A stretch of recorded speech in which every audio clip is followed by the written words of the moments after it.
ওনার সাথে 4 বছর রিলেশন ছিল। খালি ফোনেই? না, দেখাশোনাও হয়েছে। মেহেরপুরের গাংনী উপজেলার ধানখোলা ইউনিয়নের চেঙ্গারা গ্রামে এক চাঞ্চল্যকর ঘটনা ঘটেছে। বিয়ের দাবিতে সুফল হোসেন 28 বছর নামে এক প্রাথমিক বিদ্যালয়ের শিক্ষকের বাড়িতে অবস্থান নিয়েছেন সালমা খাতুন নামে অন্য এক শিক্ষিকা। শিক্ষক সুফলের প্রতারণার শিকার হয়ে ওই শিক্ষিকা এই চরম সিদ্ধান্ত নিয়েছেন বলে জানা গেছে। এদিকে এই ঘটনার ভিডিও সামাজিক যোগাযোগ মাধ্যমে ছড়িয়ে পড়লে জেলা জুড়ে ব্যাপক চাঞ্চল্যের সৃষ্টি হয়েছে। স্থানীয় সূত্রে জানা গেছে, চেঙ্গারা গ্রামের সুফল হোসেনের সাথে গোপালনগর গ্রামের শিক্ষিকা সালমা খাতুনের দীর্ঘদিনের প্রেমের সম্পর্ক ছিল। উভয়েই পেশায় শিক্ষক হওয়ায় তাদের মধ্যে সখ্যতা গড়ে ওঠে, যা পরবর্তীতে গভীর প্রণয়ে রূপ নেয়। অভিযোগ উঠেছে, বিয়ের প্রতিশ্রুতি দিয়ে সুফল ওই শিক্ষিকার সাথে দীর্ঘ সময় সম্পর্ক বজায় রাখেন। কিন্তু সম্প্রতি সুফল অন্য জায়গায় বিয়ে করার প্রস্তুতি নিলে বিপত্তি বাধে। গত মঙ্গলবার বিকেল থেকে সালমা খাতুন সুফলের বাড়িতে গিয়ে বিয়ের দাবিতে অনশন শুরু করেন। এ সময় সুফলের পরিবারের পক্ষ থেকে তাকে বাধা দেওয়ার চেষ্টা করা হলেও তিনি অনড় থাকেন। সালমা খাতুনের দাবি, সুফল আমাকে বিয়ের কথা বলে দীর্ঘদিন ধরে আমার জীবন নিয়ে খেলেছে, এখন সে আমাকে অস্বীকার করছে। যতক্ষণ পর্যন্ত সে আমাকে স্ত্রীর মর্যাদা না দেবে ততক্ষণ আমি এই বাড়ি ছাড়ব না। শিক্ষিকা সালমার বাড়িতে অবস্থানের ভিডিও মুহূর্তের মধ্যে ফেসবুক ও অন্যান্য সামাজিক যোগাযোগ মাধ্যমে ভাইরাল হয়ে যায়। ভিডিওতে দেখা যায়, গ্রামের উৎসুক জনতা শিক্ষকের বাড়ির সামনে ভিড় করছে এবং সালমা খাতুন কান্নাকাটি করছেন। নেটিজেনরা এই ঘটনায় মিশ্র প্রতিক্রিয়া ব্যক্ত করছেন। অনেকে শিক্ষকের এই প্রতারণার নিন্দা জানিয়েছেন, আবার কেউ কেউ বিষয়টি পারিবারিকভাবে মীমাংসার পরামর্শ দিয়েছেন। ঘটনার পর থেকেই অভিযুক্ত শিক্ষক সুফল হোসেন গা ঢাকা দিয়েছেন। তার ব্যবহৃত মোবাইল ফোনটিও বন্ধ পাওয়া যাচ্ছে। পরিবারের পক্ষ থেকে বিষয়টি নিয়ে সরাসরি কোনো মন্তব্য পাওয়া যায়নি। তবে গ্রাম্য প্রধান ও স্থানীয় জনপ্রতিনিধিরা বিষয়টি নিয়ে সালিশ বৈঠকের মাধ্যমে সমাধানের চেষ্টা করছেন বলে জানা গেছে।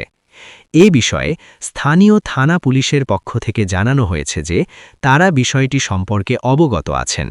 তবে এখনও পর্যন্ত কোনো পক্ষ থেকে লিখিত অভিযোগ দায়ের করা হয়নি। অভিযোগ পেলে আইনানুগ ব্যবস্থা গ্রহণ করা হবে। Daulatpur high school. আসলে যার বাড়িতে এসছেন এর সাথে আসলে ওনার সাথে 4 বছর রিলেশন ছিল। খালি ফোনেই? না, দেখাশোনাও হয়েছে। আপনাদের বাড়িতে যেত? বাড়িতে যেত না, এদিক ওদিকে ঘুরতে যেত। সুফল 4 বছর এই ছেলের বাড়িতে বলছেন? হ্যাঁ, ওদের বলছিলাম, ওদের মাস্টারদের বলছিলাম। ওদের যে মাস্টার ছিল আমাদের গ্রামে, তারা এখন সবাই প্রমাণ দিচ্ছে যে হ্যাঁ, আমরা আগে থেকে জানি। তো মাস্টারি করে এরা মনে করেন গোপালনগরের হাসান মাস্টার, এই যে এর স্কুলের গোলাম মাস্টার, লিটু মাস্টার, এরা সবাই মোটামুটি জানতো, তাই তো? সবাই জানতো। তো এখন ছেলে যদি বিয়ে না করে তাহলে আপনি কি করবেন? উনি তো কোদ রাজি হচ্ছে না। আমি মারা যাবো এখানে। এখানেই মারা যাবেন? ছেলে তো বলছে যে আমি চিনি না, তাহলে ছেলে যখন অস্বীকার করবে। প্রমাণ হিসাবে কিছু আছে আপনার কাছে? ছিল, এরা আস্তে আস্তে ধীরে ধীরে সব মোবাইল করে নিয়ে ডিলেট করে দিতে। মোবাইলে ছিল, তাই তো? সে মোবাইলটা কে নিয়েছে? ওই যে ওর বোন ছিল, ওর বোন নিয়ে নিয়েছিল।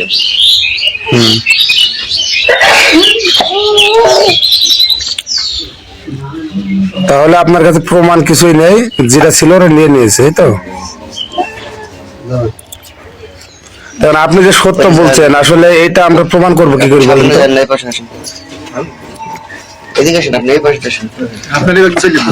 মনে করেন আপনি বলছেন 4 বছর সম্পর্ক ছিল, ছেলেটা বলছে যে আমার সাথে সম্পর্ক নাই। আপনারা কি করতে পারেন জানেন না, কিন্তু আমি এখান থেকে, আমার বিয়ে না হলে এখান থেকে লাশ যাবে, এটুকুনি শেষ কথা। আর আপনি কিছু জিজ্ঞেস করেন না। আপনার ছবি আছে দুজনের, আপনি দেখান, দুজনের একসাথে ছবি দেখান, আপনার মেসেজ গুলো দেখান, কি চেক করেন সেগুলো দেখান। আমি তো আপনার বললাম এটা ডিলিট করে দিতে। আপনার ডিলিট করেছেন, আর কোনো কপি নাই আপনার কাছে? আপনার ছেলের সাথে কথা বলেছেন? হ্যাঁ, বললাম চিনি না, কথা চিনি না। চেনে না তাই বলছে। ওই কথাই নেই।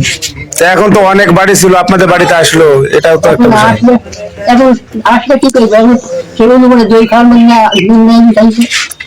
এখন সে কিছু একটা সেই বিষয় রাখার মেলা জোর করে বাড়ি যাই উঠতে আমি ভিতর চাই আমি স্বাধীন হয়ে যাবো। তো এরকম হিসাব মিলাজ করেছে। হ্যাঁ তার মেয়েটা বলছে 4 বছর সম্পর্ক তার সাথে। না কিছু দিন আর বছর মোবাইলটা কেড়ে নিয়েছেন? না মোবাইল মেয়েটার আসুক আসি আছে কার্ড নিয়েছে বলছে। না না তাই সেক্ষেত্রে কি করবেন? মানে যা যাবে জেল খাটবো। জেল খাটবেন।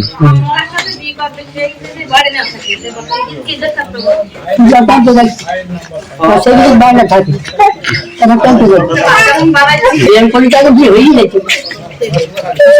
আমি শুনতে যাচ্ছি ভিতরে সেরকম আমার ছেলে ওরকম ছেলে বিয়ে মেয়ের পক্ষের লোকে বিয়ের প্রস্তাব দিল আমরা না করতে দিচ্ছি দিন মানে বিয়ে মানে আপনার কি বৌমা হিসাবে মানতে চাচ্ছেন মেয়েটাকে? না মানি নেবেন না? আপনার ছেলের সাথে কথা হয়েছে? আপনার ছেলে কি বলছে? সেই তো কোনো সম্পর্ক নেই ওর সাথে। ছেলে বলেছে? হ্যাঁ